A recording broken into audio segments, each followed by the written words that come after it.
Hablemos. Voces especializadas en ciencias sociales y humanidades, historia, antropología, literatura, estudios políticos e internacionales, agua y sociedad. Divulguemos la ciencia.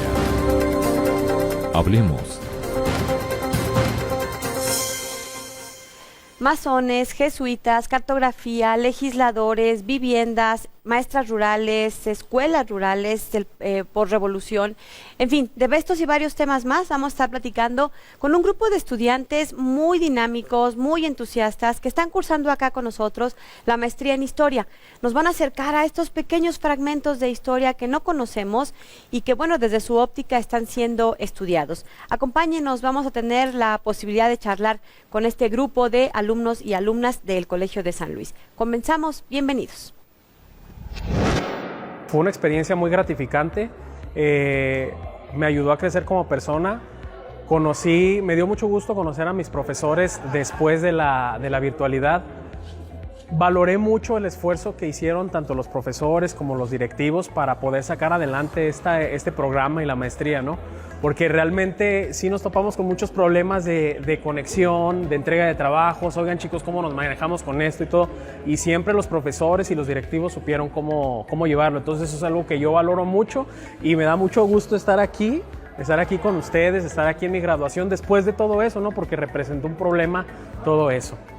Lo mejor de haber pasado por el Colsan es haber tenido la oportunidad de acrecentar mi experiencia en la investigación, de acrecentar mi experiencia educativa, de poder conocer. Mi mejor experiencia fue haber podido venir a este edificio, que el edificio me impone mucho, pero más allá de eso, pues mis profesores, el hecho de estar, de perfilarme para la investigación es algo que yo valoro mucho de este centro de estudios.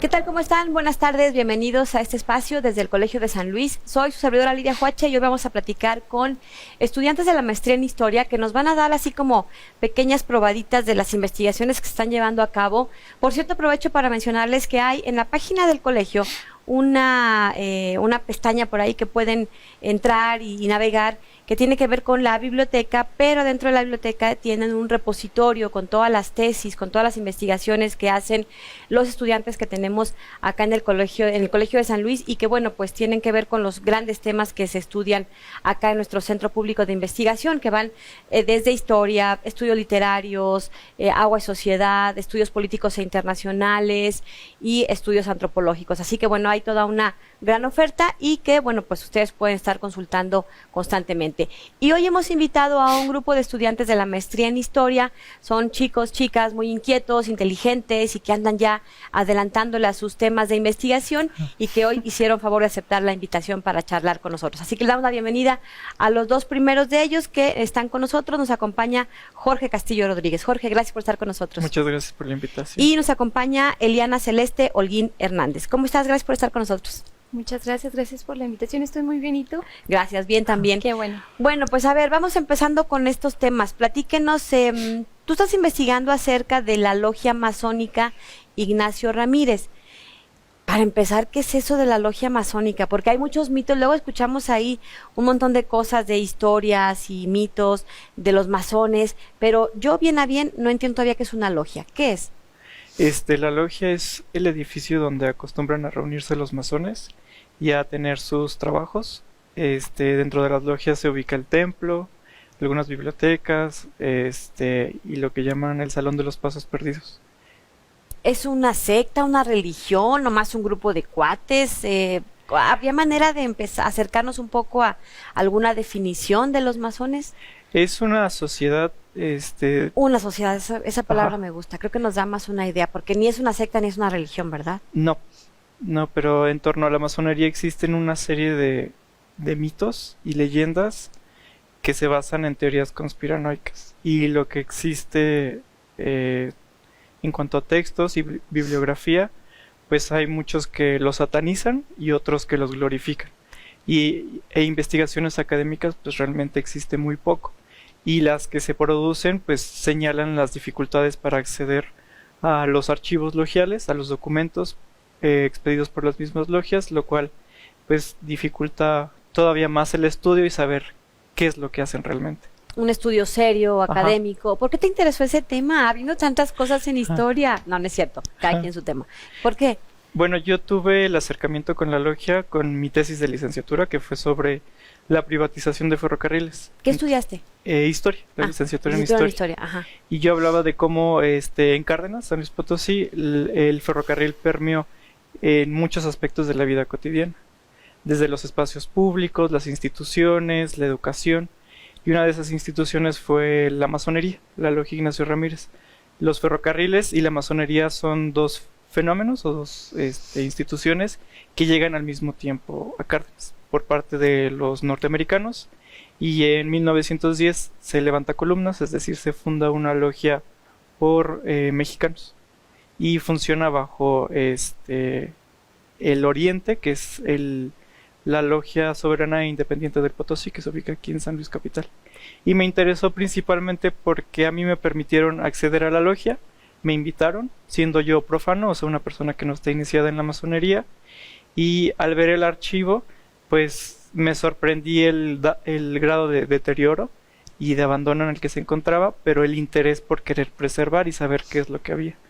Entonces, a partir de las primeras pesquisas que hice, que fue sobre un masón afrojamaiquino, afrodescendiente, que llegó a Cárdenas, pues me interesó la temática, y a partir de las cosas que yo vi ahí, que es un acervo impresionante, a pesar de las mutilaciones que ha sufrido, yo preparé mi protocolo de investigación para entrar al Colsa. El municipio de Cárdenas es un municipio de San Luis Potosí que está en la zona media dentro de estas 4 regiones en las que se ha dividido a San Luis Potosí. ¿Eres de Cárdenas? Sí, yo soy nacido en Cárdenas. Y sé que son muy cerrados. ¿Qué te has encontrado con esta revisión que ya has hecho hasta la fecha? ¿Algunos hallazgos que todavía estés ahí revisando?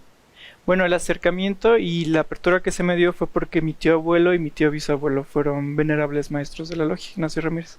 Entonces ellos tuvieron una carrera masónica muy importante a mediados del siglo XX. Entonces también mi interés nace de las cosas que me contaba mi abuela, que era prácticamente, pues nunca decían qué hacían. Entonces también yo quiero saber qué es.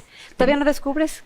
He encontrado cosas interesantes. Por ejemplo, encontré un expediente de una huelga que hubo en Cárdenas en la década de 1920, donde la logia funge como intermediario entre un ferrocarrilero masón que fue despedido por trabajar en una huelga, y los masones hablan con la empresa para que él se reintegre al trabajo.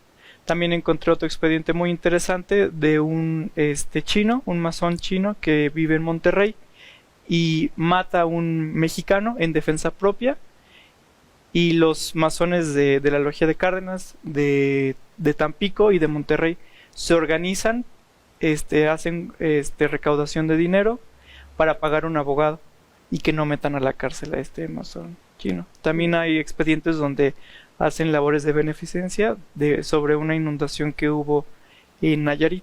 Entonces hay muchas cosas interesantes que ya vas ahí descubriendo. Jorge Castillo Rodríguez, estudiante de la maestría en Historia, muchas gracias. Gracias. Bueno, pues vamos a platicar ahora con Eliana Celeste Holguín Hernández. Ella está trabajando un tema, historia de las viviendas autoconstruidas, los tejabanes en Monterrey. Cuéntanos, ¿por qué te interesó este tema y de qué se trata? Bueno, me interesó el tema porque previamente yo había trabajado con un grupo de investigadores del Colegio de la Frontera Norte, y se hizo un caso de estudio para ciertos barrios muy cercanos a lo que es ahora actualmente el centro de Monterrey, y dentro de esas dinámicas de trabajo de campo, pues nos llamó la atención ese tipo de viviendas. Muchas personas no saben qué es a lo que me refiero cuando hablo sobre tejabanes. Es una palabra muy regional, muy de Monterrey. Muy de Monterrey. Una palabra muy de Monterrey que hace referencia a una vivienda autoconstruida de madera y lámina hecha por un grupo de trabajadores. ¿Por qué te interesó este tema? ¿Eres de Monterrey? ¿Cuál es la riqueza, digamos, de investigar esa parte? Bueno, algo que me interesó mucho del tema fue que conforme fui creciendo, pues me daba cuenta de que era muy difícil acceder a una casa y pensé que era solamente una situación muy contemporánea, pero al preguntarme sobre estas viviendas, o sea, al verlas y que llaman la atención en el espacio geográfico, sobre todo pensando en que Monterrey es una ciudad muy industrial, con un discurso muy de vanguardia y muy innovador, por supuesto, con discursos muy modernistas, muy de progreso, de trabajo. Estas viviendas muy cerca de las fábricas que en su tiempo fueron muy importantes, como la cervecería Cuauhtémoc o la fundidora de Monterrey, llaman la atención, ¿no? Y en ese sentido te incentivan o te invitan a investigar como este tipo de contradicciones, ¿no?, que hay en el espacio urbano. Y en ese sentido te das cuenta de que el acceso a la vivienda ha sido un problema muy sistemático de que se puede abordar desde la historia. ¿Eres historiadora de origen? Licenciatura en Historia. Hice una licenciatura en Historia. ¿Y eres de Monterrey? Así es, soy de Monterrey. De hecho, hay una relación, un vínculo muy estrecho entre San Luis y Monterrey. Gran parte de la población que migra todavía, históricamente ha migrado de San Luis a Monterrey. Si mal no veía el dato hace poco, cerca del 80% de los que migran van a Monterrey, de los potosinos. Y hay incluso uno de los barrios fundacionales en Monterrey, justo tiene origen en muchos potosinos, ¿no? El barrio de San Luisito. Así es. Y precisamente el barrio de San Luisito se caracteriza también por la autoconstrucción de este tipo de viviendas conocidas como tejabanes. Ha habido ahí unos discursos de unos investigadores en los que mencionan que precisamente los orígenes se encuentran en una migración principalmente del estado de San Luis hacia Monterrey y pues con vinculaciones de arquitectura vernácula, campesina, pero que también se introduce el factor del ferrocarril y que en ese sentido también guarda una vinculación con algunos tipos arquitectónicos de Estados Unidos y que bueno, muchísimos otros casos más. Vamos a seguir platicando con Eliana, Eliana Celeste Holguín, y vamos a seguir platicando con más alumnos sobre los temas que están trabajando desde la investigación para obtener el grado de maestros en historia. Continuamos.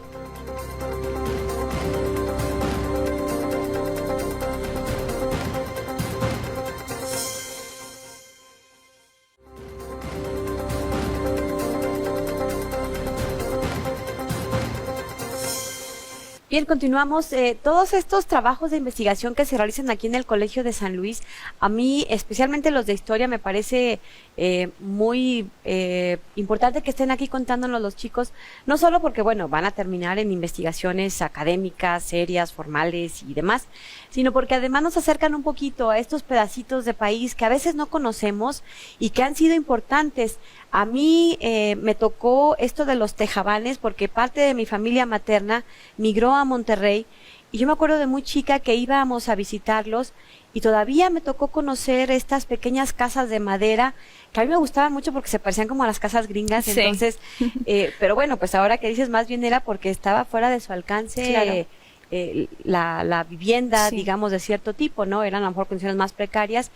Pero, a ver, cuéntanos más, ¿qué más hallazgos tienes de estas historias de las viviendas autoconstruidas, estos tejabanes? Pues un hallazgo interesante que hasta el momento he tenido es que, como te mencionaba, ya que son interesantes y que están ahí en el espacio urbano y que aparte fueron integrados a las dinámicas urbanas, que formaron parte de restricciones urbanas y que también llegaron a la formalización de un patrimonio, se pregunta sobre el origen de las mismas, ¿no? Y en este sentido, como te mencionaba, hay ya algunas discusiones que se han encaminado a decir que, bueno, vienen de Estados Unidos, a partir de la movilización de mano de obra y jornaleros y ferrocarrileros de Norteamérica, o bueno, del país de Estados Unidos, pero también tienen una tradición muy vinculada a la arquitectura vernácula, ¿no? Muy campesino, muy rural. Sin embargo, al estar revisando y al estar rastreando estos modelos de vivienda, cómo se van imitando, pues también se problematiza mucho más encontrar ese origen. Y hasta el momento se han encontrado pues algunas similitudes con, por ejemplo, los cuartos de esclavos afroamericanos, que también guardan muchas similitudes, o la movilización de personas libres y personas esclavizadas haitianas entre el Atlántico, también por supuesto los grupos nativos norteamericanos, y por supuesto también como desde la colonización de Norteamérica los migrantes blancos pues también traen sus propias aportaciones a conformar por ejemplo la choza, la cabaña americana, ¿no?, que también guarda una similitud muy importante. ¿Qué nos dice la vivienda de un grupo social, de una comunidad, de un grupo determinado? ¿Qué refleja, qué retrata? ¿El clima, las condiciones económicas, cómo vivían, cómo se organizaban? Sí, por supuesto, está esta dimensión material, por supuesto, condicionada por el clima, por las condiciones geográficas, pero también, por otro lado, podemos encontrar en ella vinculaciones con identidad, estrategias sociales y formas de cómo implementaron estrategias para pues sobrevivir en un espacio, ¿no? Y aparte apropiarlo y permanecer en el mismo. ¿Estás investigando un barrio en particular o Así es, zona? una zona, la zona norte vinculada al centro de Monterrey, se llamó el Nuevo Repueblo del Norte.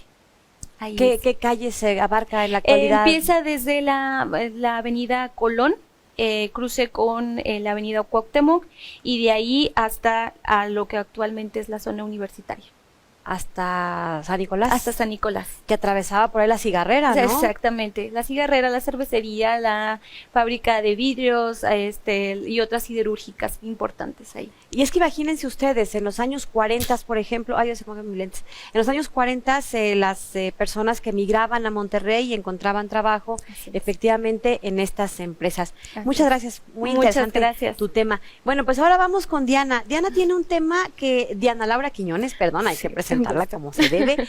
Ella es de Aguascalientes, también licenciada en Historia, y bueno, pues ella está estudiando un tema que tiene que ver con escuelas rurales en Aguascalientes en la posrevolución, lo cual me parece muy importante porque recuerdan ustedes que hace algunos días tuvimos el programa sobre Porfirio Díaz y en esa etapa pues empezaban ahí algunos pasos con algunas escuelas para niños y para poner un poco de orden, pero bueno, creo que acá hay mucho más también que comentar. Cuéntanos, ¿por qué te interesó este tema de las escuelas rurales en Aguascalientes?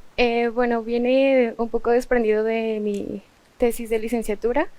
Hice investigación también de escuelas rurales, pero en el tiempo de la Reforma. Y también estaba un poco vinculado con mi propia formación. Yo soy hija de profesores de una escuela rural. Crecí por 10 años en un ambiente rural. ¿Tu papá y tu mamá eran maestros rurales? Maestros de normal rural, entonces pues tengo ese tipo de formación y ese tipo de cariño por este vínculo, ¿no? Después tuvimos que mudarnos a la ciudad justo por esta cercanía a las escuelas y pues, mi hermana es mayor que yo, entonces tenía que entrar a preparatoria. Y pues yo viví este salto, ¿no? De un ambiente a otro. De un ambiente rural a la zona urbana. Zona urbana, ajá. Entonces para mí sí fue desde ese momento tener esa como ruptura de conocer un sistema y otro, porque aun si lo vemos desde la historia, claro que hay rupturas y hay cambios muy diferentes en cómo se lleva la dinámica dentro de una sola escuela, aun sea pública, se vive diferente en un ambiente rural a un ambiente urbano. Y en la posrevolución, ¿qué condiciones había? ¿Cómo eran? ¿Qué hallazgos llevas? Bueno, para este momento en Aguascalientes se firma el proyecto vasconcelista en el 22 y se reportan para los niveles nacionales, se reportaban solo 5 escuelas en las áreas rurales. Aguascalientes tiene 10 municipios que comprueban esa área rural, además de la capital. Entonces encuentro como esta particularidad, porque en mi proyecto anterior yo había rastreado por lo menos 11 escuelas que se habían fundado en el tiempo de Juárez. Entonces, al encontrar ya esta ruptura para el proyecto posrevolucionario, la disminución tan notoria de escuelas en este ambiente, pues sí es como un poco preocupante, ¿no? Pese al crecimiento de la población, ¿no? Sí, Aguascalientes es pequeño, se conformó de forma pequeña, pero el área rural era grande. Entonces, ver que para el periodo porfirista se desatendió de esta forma estas escuelas, sí me llama la atención. Había 15, según tus hallazgos, en 16 en el periodo de la Reforma. Exacto. Años después, ya en la posrevolución, se reportan solo 5. ¿Cuáles fueron los impactos? Todavía seguramente de eso estás, pero bueno, ¿qué Sí. otra cosa nos puedes contar? Bueno, hay un cambio, se habla de resistencias por los grupos, ¿no? En Aguascalientes en particular, cuando se firman estos tratados de educación, había un problema electoral interno en el estado, donde se cambiaron alrededor de 4 gobernadores en un periodo de 4 años. Entonces, no hubo una continuidad, no sabía cómo se estaba conformando el orden, además de que, como hablamos del proyecto de Vasconcelos, se habla de una escuela laica, entonces los grupos religiosos que conformaban también una élite de poder en el estado y que conformaban también parte del plan educativo que estos catecismos católicos utilizaban para enseñar a los niños a leer, formaban esta resistencia para imponer un plan educativo que ya tenía esta idea nacional de conformar un ciudadano mexicano formado en una escuela pública laica. Ujú. ¿Qué papel tuvieron hombres, mujeres? ¿Había más mujeres? Porque luego fue una especie de canon de las mujeres maestras. Sí. Sí, ¿Cómo ya fue para en el periodo de la Aguascalientes o todavía Revolución no? sí era como este estandarte de la mujer educadora. En el caso de Aguascalientes y en particular para las regiones que yo estoy revisando, que solo son 3 municipios, se encuentra como de forma muy variada. Nada más en uno de los municipios donde se conforma una parte de la población importante, que son las huertas del estado, el municipio de Calvillo, se encuentra más la presencia de las maestras. Para las otras zonas que son un poco más alejadas, como el municipio de Asientos, que es donde está la mina, eran profesores varones. Entonces se ve como ese reparto y sí se ve como una dispersión de la formación del profesor. Depende de varias condiciones, Exacto. supongo. ¿Por qué son importantes las escuelas rurales? Eran importantes porque aún en la actualidad yo hago esa reflexión.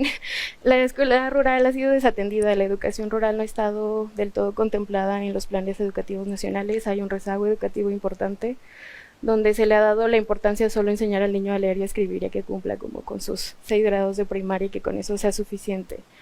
Porque pues no están como estas redes de apoyo necesarias para impulsar la educación como se debe hacer. Y bueno, en esa temporada, pues como lo hablaban también en el periodo de días, los niños se ocupaban como mano de obra en el campo, entonces hubo también esta parte de las inasistencias y pues eran manos de obra que se necesitaba para las cosechas y para la siembra, entonces los papás se ocupaban, no les importaba el hecho de que el niño no supiera leer y escribir, sino pues aprendiera a trabajar la labor del campo.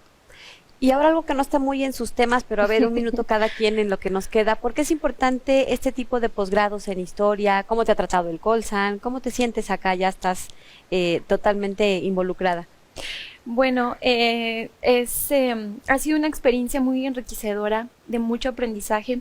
No es algo fácil, no es una decisión sencilla de tomar, puesto que evidentemente dejas tu ciudad, tu espacio, tus amigos, tu familia, tus gatitos y vienes acá a estudiar, pero creo que la comunidad, al menos en cuanto a infraestructura, para que nosotros podamos hacer las investigaciones es excelente.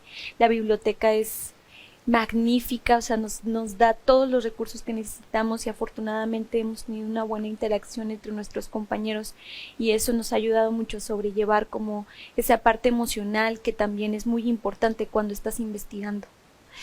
¿A ti cómo te ha tratado el Colsan? ¿Tu experiencia acá? La verdad es que muy bien, me he adaptado de muy buena forma. Es la primera vez que me mudo también sola, al igual que mi compañera. Bueno, pues aquí a 2 horas. Está como a 6. Está, claro, relativamente más cercano que, bueno, sí es un poco complicado llegar por el transporte. Pero la dinámica en el grupo, la verdad es que es muy buena, nos llevamos muy bien entre todos, nos encontramos muy cobijados por el grupo de profesores del núcleo académico. Las instalaciones nos brindan pues todos los recursos posibles para que las investigaciones lleven un buen curso, así que muy agradable la estancia. Bueno, pues mucho éxito en lo que sigue. gracias por haber estado con nosotros y continuamos en este otro bloque para seguir charlando con más estudiantes de la maestría en historia. Continuamos. El programa de Historia del Colegio de San Luis realizó del 27 al 30 de noviembre el segundo seminario de avances de tesis del doctorado en Historia. En dicho encuentro académico, los alumnos presentaron sus avances de investigación ante el cuerpo docente, con el propósito de recibir evaluación y enriquecer sus conocimientos. Durante el evento se presentaron temas como las casas comerciales propiedad de alemanes en la ciudad de Zacatecas. El proceso de modernización y reeducación de las madres en torno a la crianza y lactancia en el periodo postrevolucionario en México. Minería, vivienda obrera y construcción del espacio urbano de Fresnillo, Zacatecas, siglo XX, entre otros temas.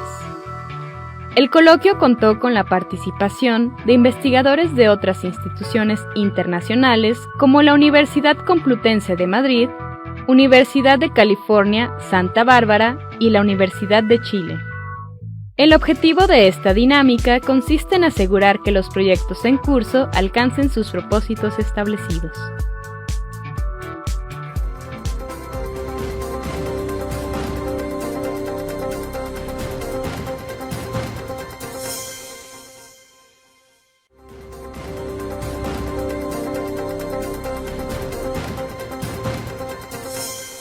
Bien, estamos de regreso. En este bloque vamos a platicar con dos estudiantes también de la maestría en Historia y como les decía, bueno, pues nos están compartiendo parte de los trabajos de investigación que están realizando y es una pequeña muestra de todo el trabajo de investigación que se realiza mientras están cursando sus posgrados y que terminará en algunos meses ya en un proyecto de investigación con más detalles, con más hallazgos y demás, pero por lo pronto, bueno, pues a nosotros nos viene bien que nos den estas probaditas de los fragmentos de historia que están recuperando a través de su investigación. Está con nosotros Marco Zapata y nos va a platicar de la Comisión Geográfica Exploradora en San Luis Potosí. Gracias por acompañarnos. Sí, no, de nada, aquí, gracias a ustedes. Eric Barbosa, la constituyente de los años 50 en Colombia. Gracias por estar con nosotros. Muchísimas gracias por la invitación. A ver, Marco, ¿tú qué eres de origen? ¿De qué estudiaste la licenciatura? Yo soy historiador. Historiador también. ¿De aquí de San Luis? De aquí de San Luis. Bueno, a ver, cuéntanos, ¿qué es esto de la Comisión Geográfica Exploradora en San Luis? Bueno, una vez que Porfirio Díaz llega al poder, se da cuenta de que no hay un mapa de México, en primer lugar, no hay un mapa que entre en las características necesarias para ser considerado un mapa objetivo y moderno, ¿no? Así que una de las primeras cosas que empieza a realizar, se empiezan a discutir es la necesidad, en primer lugar, de explorar el territorio. Actualmente pues vemos a México como un país chiquito porque hay carreteras, hay aviones, pero estamos hablando de finales del siglo XIX, donde no hay carreteras, no hay aviones. Donde se movían en carretas y duraban semanas para ir de un punto a otro, o meses. Así es, sobre todo en la zona norte del país, ¿no? Donde uno no tiene idea, pues Chihuahua es tan grande como países en Europa, ¿no? Y con climas tan adversos, condiciones desiertos, sierras, difíciles. Sí, y aquí en San Luis, por ejemplo, hay una selva, ¿no? Esta situación, pues, incentivó a que se creara un proyecto para explorar y cartografiar el territorio, además de otras cosas como levantamientos estadísticos, información humana, todo ese tipo de situaciones para conocer el territorio, ¿no? Porque, repito, era un territorio extenso y desconocido. Entonces no sabíamos cómo estaban estos territorios en los estados, digamos, cómo era San Luis, no sabíamos si, no estaba cartografiado, digamos. ¿Y para qué se usaban las cartografías o por qué eran necesarias? Bueno, en primer lugar, un mapa te da constancia de que existes, ¿no? Sobre todo cuando hablamos en un parámetro internacional, tu carta de presentación es un mapa, ¿no? Es tu justificación de que eres un estado con un territorio. No hay nación sin territorio, es una de las cuestiones más clásicas de esta situación. Sí. Por eso, además, un mapa sirve para plantear futuros proyectos. Por ejemplo, este mapa que se elabora de San Luis Potosí tenía la intención de ser la base para los proyectos de colonización, de construcción de telégrafos, para el ferrocarril, o sea, tenía otras funciones más allá de lo discursivo. También, pues, en el caso de un mapa nacional, lo primero que se hace siempre es empezar por las fronteras, ¿no? Eso es lo primero que se hace. En México sí se tenía ya una experiencia científica moderna de explorar, sobre todo la frontera con Estados Unidos, después del trauma que fue perder tanto territorio. Fue lo primero que se hizo, pero faltaba las fronteras internas, ¿no? No se tenía ciencia cierta, conocido hasta dónde llegaba la frontera de San Luis con Veracruz, por ejemplo, o con los otros estados. Así que hacer un mapa te ayuda mucho para la administración política de tu territorio. A ver, ¿y esta Comisión Geográfica Exploradora en San Luis, quiénes eran? ¿De dónde venían? ¿Qué chamba se les encargó? Me imagino que eran varios, porque por eso se le Sí. llama comisión. Sí. ¿Quién la nombra? La que trabaja aquí en San Luis es lo que vamos a averiguar. Ok. Pero a mí me gusta contar cómo empieza la comisión, a pesar de que es una necesidad nacional, de que es una prioridad hacer un mapa.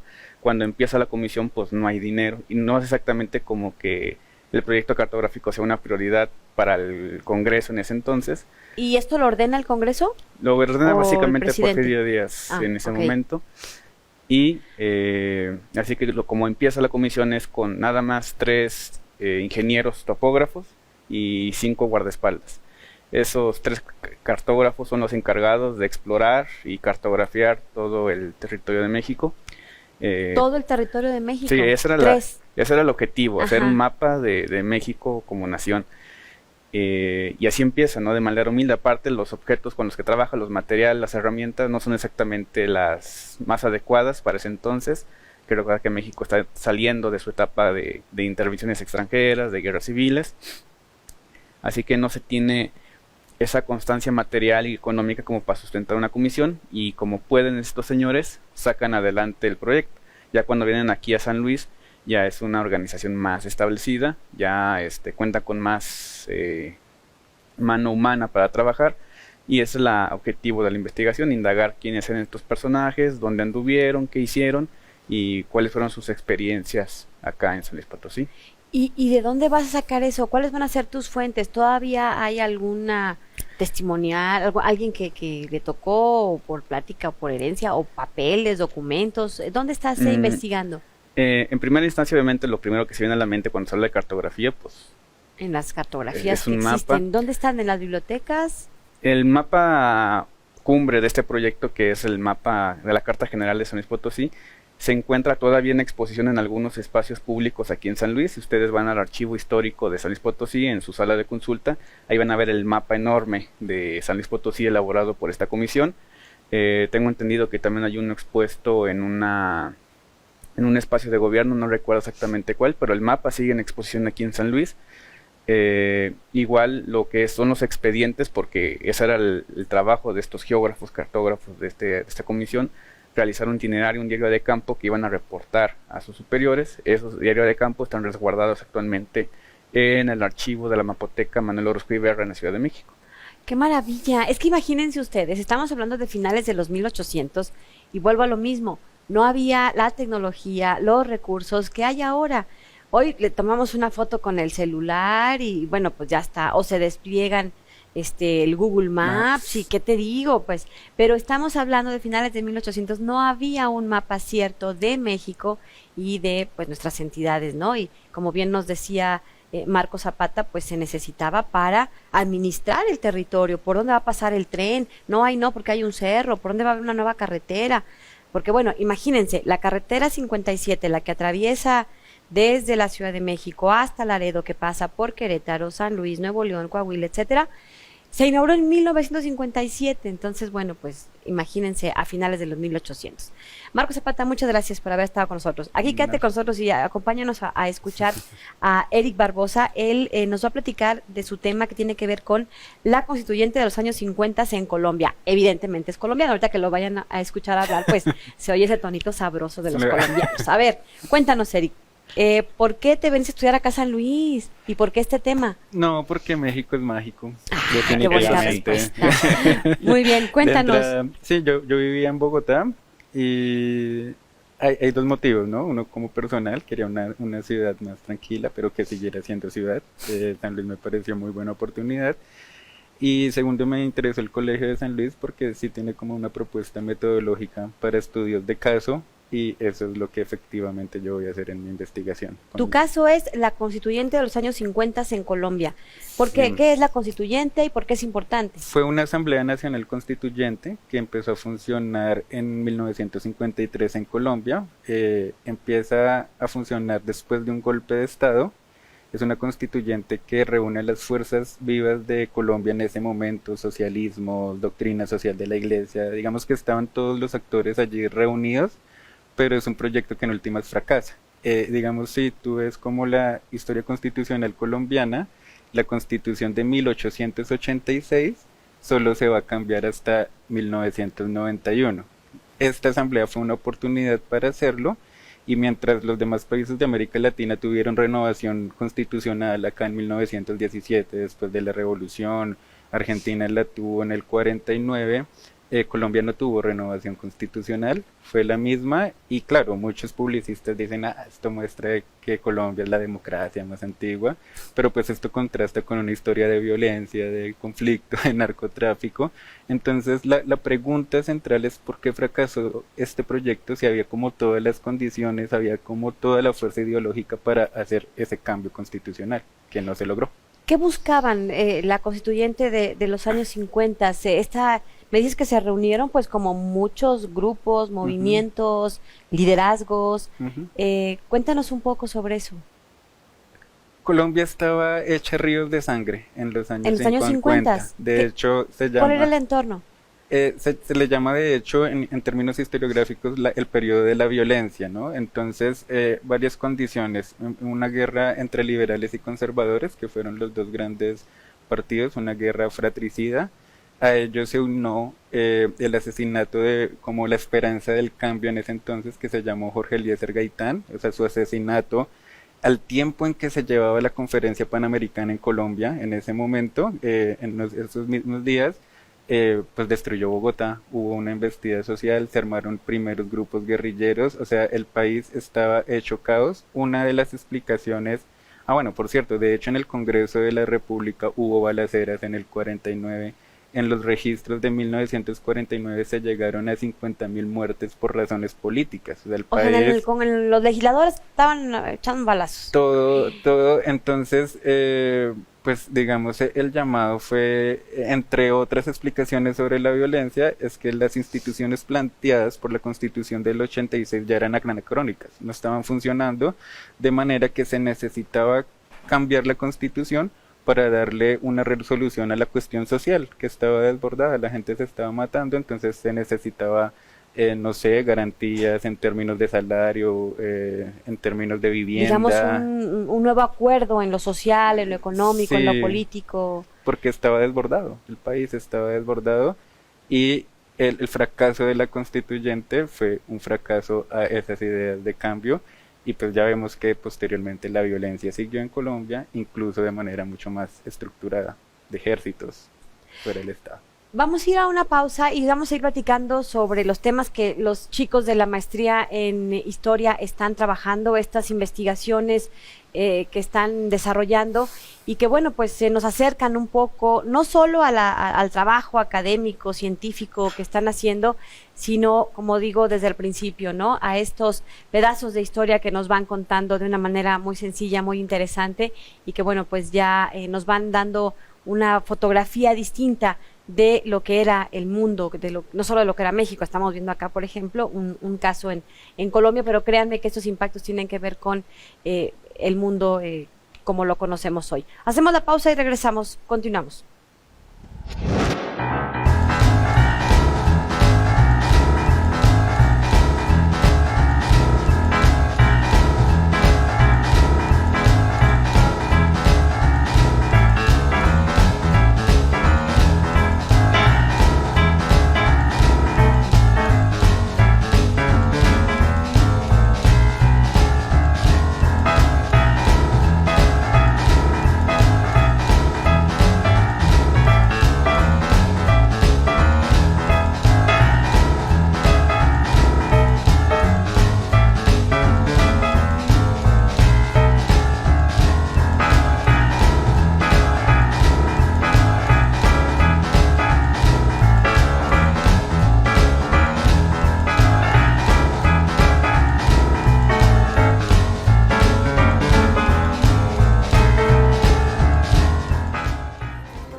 Bien, estamos de regreso y estamos platicando con los estudiantes de la maestría en Historia. Nos han estado contando algunos episodios de lo que llevan en sus avances de investigación y que a nosotros, bueno, pues nos puede seguir encantando porque nos van acercando a estos fragmentos de historia que no conocíamos.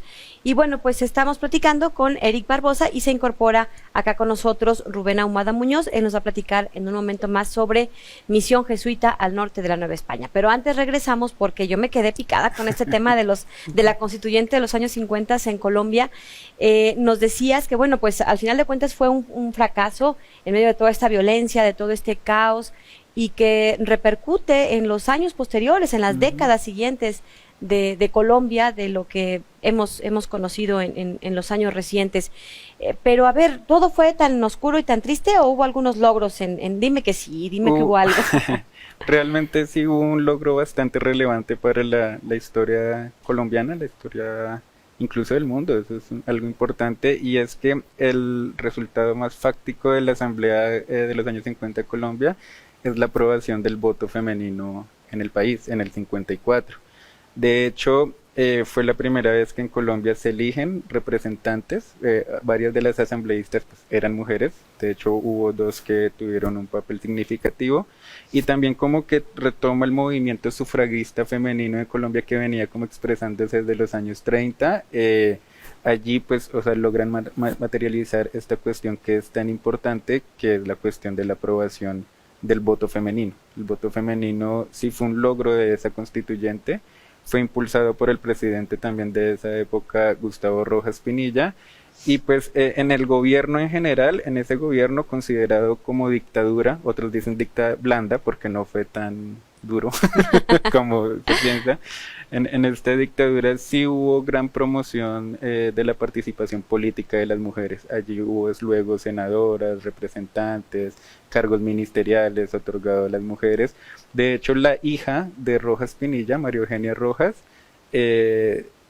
va a tomar una posición, pareciera como una primera dama también la hija, y en la opinión pública colombiana la van a comparar a ella como una Evita Perón, ¿sí? O sea, Rojas Pinilla, muy admirador del peronismo, va también como a posicionar a su propia hija para que ocupe este papel que en Argentina ocupó Evita, ¿no? Entonces, con ese liderazgo femenino, sí, muy característico. También ligado a muchas obras de labor social, de todo esto. Entonces, entre otras cosas, este impulso que le da Rojas a la participación de la mujer y las mismas discusiones y avances intelectuales que las sufragistas habían desempeñado, pues se terminaron expresando en la aprobación del voto femenino en Colombia, que es un año después de aquí en México. Sí, aquí fue en 1953, y es que yo insisto en este dato, no voy a balconear a mi mamá, pero mi madre nació en el 50, entonces cuando ella nace no podían votar las mujeres, y era un México totalmente distinto, y en América Latina eran más o menos las condiciones semejantes, tristemente, de los derechos, de la apertura, de la participación política, social, económica de la mujer, y que bueno, pues simplemente en estos días todavía estamos intentando romper estos llamados techos de cristal. Bueno, pues Eric Barbosa, muchas gracias por habernos acompañado. No te vayas, ahora te quedas tú para acompañarnos acá con esta última charla. Con Rubén Ahumada Muñoz, ¿cómo estás? Gracias por acompañarnos, bienvenido. Bien, muchas gracias, ¿qué tal? Bueno, pues a ver, platícanos. Tu tema tiene que ver con la misión jesuita al norte de la Nueva España. ¿Dónde era el norte? Porque hoy decimos al norte y pues era como Monterrey, pero pues no. ¿Dónde era el norte? Cuando hablamos de las misiones de la Compañía de Jesús, bueno, la Compañía de Jesús tuvo misiones tanto en la Nueva España como en todo lo que serían los reinos de Felipe II, en este caso en Filipinas y todo eso. Y cuando nos referimos al norte, estamos hablando de diferentes nortes. La Nueva España se componía de diferentes fronteras, e incluso podríamos llamarlo, yo no soy de aquí de San Luis Potosí, yo soy de Morelia, Michoacán. Entonces para nosotros San Luis Potosí es norte, y para San Luis Potosí no es norte, el norte aún todavía es más amplio. Es Nuevo León, Coahuila, Chihuahua. Pero conocemos diferentes momentos, ya que cuando hablamos sobre la llegada de la Compañía de Jesús, o incluso de mucho antes de la conquista de los españoles, conocemos y pensamos muy comúnmente que llegaron los españoles a México, Tenochtitlan, la Ciudad de México, cayó los aztecas y ya se conquistó todo lo que conocemos como Nueva España, ¿no? Conocemos todo lo que es México. Pero no es así, la conquista española fue un proceso amplio y largo donde se fue dominando, se fue conquistando, se fue evangelizando. Y bueno, cuando yo me refiero a este tema de investigación, yo estoy partiendo sobre una misión que nace en el colegio, o bueno, en ese momento en la residencia de Pátzcuaro, de la Compañía de Jesús. Esa misión la mencionan que es una misión hacia el norte, porque ya están misionando en lo que sería San Luis de la Paz, que para allá la población en esa región de Pátzcuaro, San Luis de la Paz, ya era norte, estamos hablando aquí en la región de Guanajuato, y empiezan a haber una congregación de población indígena, tanto Tarasca, Tlaxcalteca, Otomí e incluso chichimecas de la región. Después los padres misionan hacia lo que sería Zacatecas, que sería la puerta hacia lo que es lo desconocido, el septentrión de la Nueva España, y de Zacatecas van a misionar a lo que sería Sinaloa, que es ahí donde finalmente este trabajo de investigación yo lo culmino, en donde los padres son martirizados, pero para ellos ya era el norte, Sinaloa. Ahora conocemos de que hubo más norte, ya después, posteriormente, se desarrollaron las misiones hacia la Baja California, y bueno, lo que podríamos mencionar de que hay diferentes tipos de norte, ¿no? ¿Por qué te interesa este tema? ¿Por qué son importantes los jesuitas en esta etapa en la Nueva España? Este tema parte de mi tema de investigación de licenciatura de tesis. Mi tema de tesis era sobre la residencia y el colegio de la Compañía de Jesús en Pátzcuaro. Y bueno, yo en ese momento miré cómo los padres jesuitas estaban realizando misiones temporales. Una misión temporal era una misión que se hacía por corto tiempo, no las misiones largas que tenemos de donde se fue y hasta que fue martirizado o volvió, sino una misión corta de un periodo de 2 meses. Estaban desarrollando, estaban trabajando los padres en esa región, ¿no? Entonces, al entrar y hacer mi propuesta para que para posgrado, me doy cuenta de cómo estas misiones evolucionaron a lo que conocemos con las misiones amplias y largas, misiones tierra adentro, y fueron partiendo. Y también a un punto muy importante es de que esta primera misión que yo me estoy refiriendo nace de lo que sería el colegio, la residencia de Pátzcuaro. Entonces esta misión nace de Pátzcuaro, sube a lo que sería San Luis de la Paz, que aún pertenecía al obispado de Michoacán, y después parte hacia lo que es Sinaloa, donde los martirizan.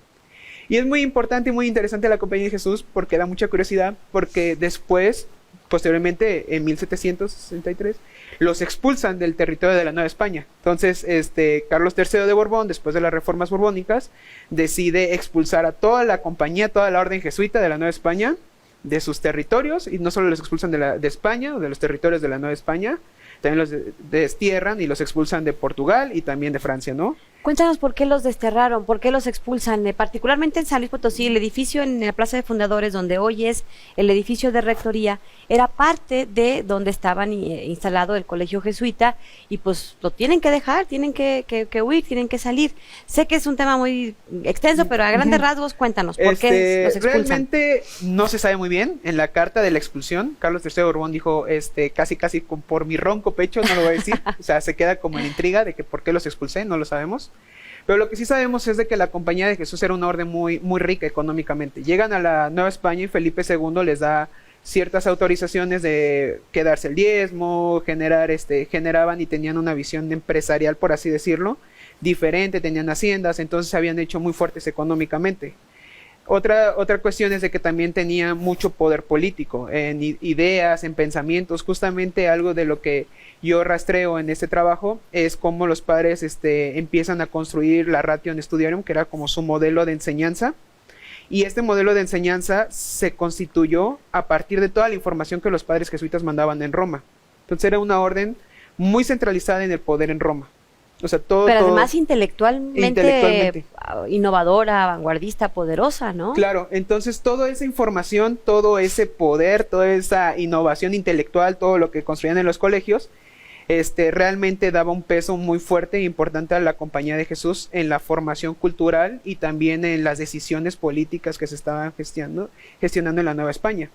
Entonces puede ser uno de los puntos de partida donde se deciden expulsarlos. Aparte de eso, pues las nuevas ideas de la Ilustración y todo ese momento de efervescencia de que se estaba dando en Europa, que también se transfiere a la Nueva España.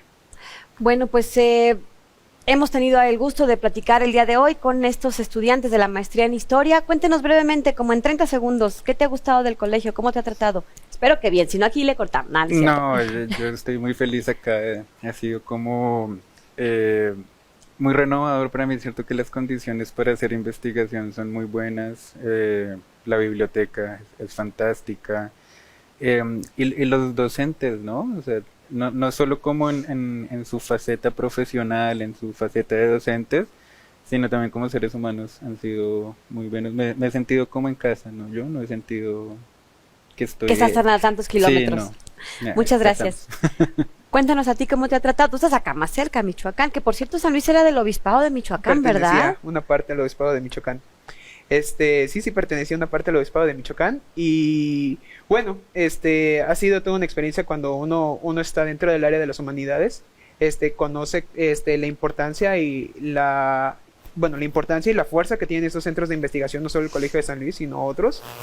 Y realmente estar aquí en el Colegio de San Luis ha sido una experiencia muy renovadora, salir también de donde eres, de tu lugar de origen, conocer nuevas ideas y nuevas perspectivas, y también han sido los profesores y también nuestros compañeros nos hemos apapachado mucho. Entonces ha sido como un tema mucho de estar como en una hermandad, de estar como en familia. La verdad es que ha sido un tema muy, muy reconfortante en todo ese aspecto.